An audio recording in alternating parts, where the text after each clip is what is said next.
السلام عليكم ورحمة الله وبركاته، وصباح الفل عليكم.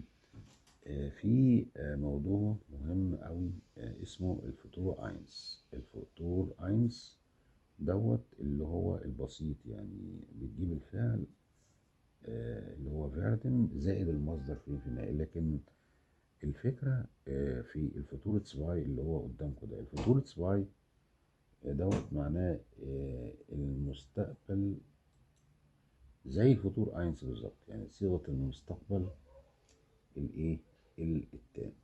دي بتدل على ان العمل قد يتم عمله او انجازه في المستقبل.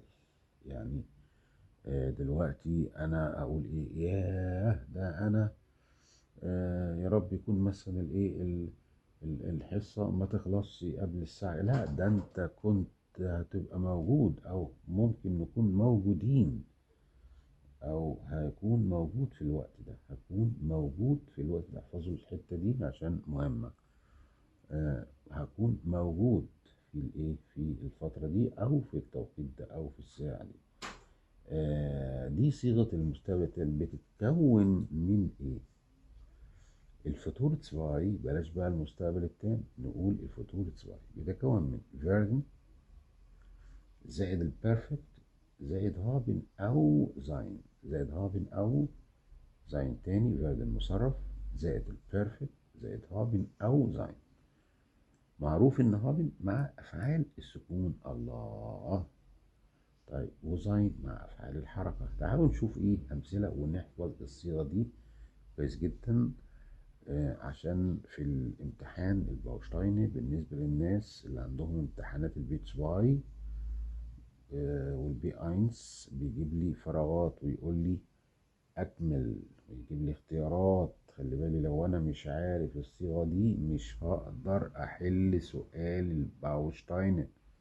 مش هقدر احل سؤال الباوشتاين. اوكي، نجيب امثله. احنا قلنا دلوقتي ايه؟ لو كان البيرفكت حركه بفيجونج يعني هياخد زين في الفطور واي. لو كان البيرفكت سكون مش بفيجونج هياخد ايه؟ هياخد هافن. ودي تتصور، تتحفظ، تلف حوالين زمايلك وتوزع، اللي هو امتى هابن وامتى زين مع الفطور ايه تسواي. طيب غالبا الكلمات دي تحفظها، اللي هي بتاعت صيغة الفطور تسواي او زمن الفطور تسواي. اغلب الظن فول في لايست ربما، زيشا مؤكد، wahrscheinlich من المحتمل. نجيب مثال على ايه يا جماعة؟ فاطمة احمد اسمعوا معايا على الفطور سواء. Er wird wahrscheinlich nach Hause gegangen sein. هو هيكون ايه؟ وصل البيت. شفت بقى الصيغة؟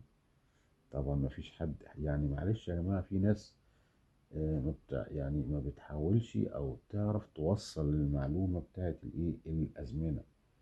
يعني انا لازم اقول ايه؟ والله ده ده هتكون العربية اتصلحت، ده هتكون ماما جات، ده هيكون بابا اشتغل، ده هكون خلصت الكتاب. الله، كل ده في صيغة الفطور الصغير. الله يا خالد، ده انت وصلت لي معلومة جميلة جدا، يعني بشكل مبسط وسهل.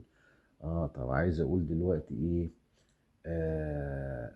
هكون قد وصلت. بص بقى، هتكون قد وصلت، يعني sie wird morgen angekommen sein. sie هي wird morgen angekommen sein، هي هتكون وصلت ايه؟ بكره. طيب بص بقى، عايز اقول ايه؟ العربيه ايه؟ هتكون اتصلحت. بالد اوتو بيورد بريت هابن، يعني هتكون العربيه اتصلحت. دي الصيغه اللي هي بتاعه الفطور ايه تسواي.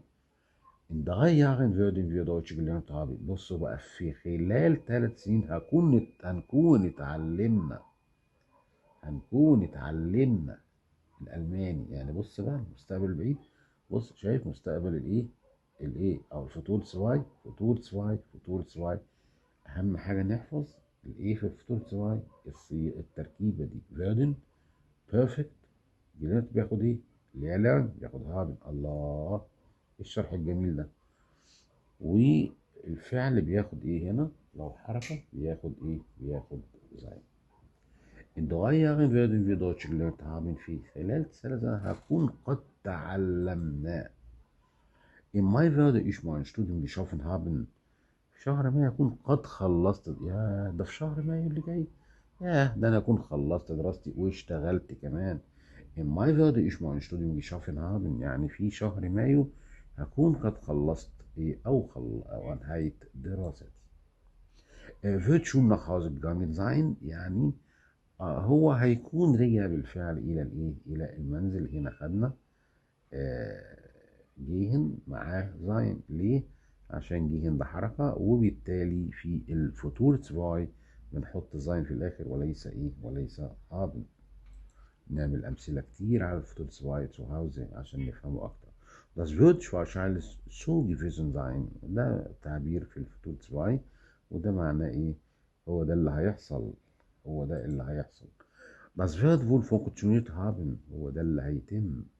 هو ده اللي قد يتم. Das wird wohl funktioniert haben. Das wird wahrscheinlich so gewesen sein. يمكن هو ده اللي هيحصل، أو ربما كان هذا هو الحال. ودي صيغة تتحفظ. دي صيغة إيه؟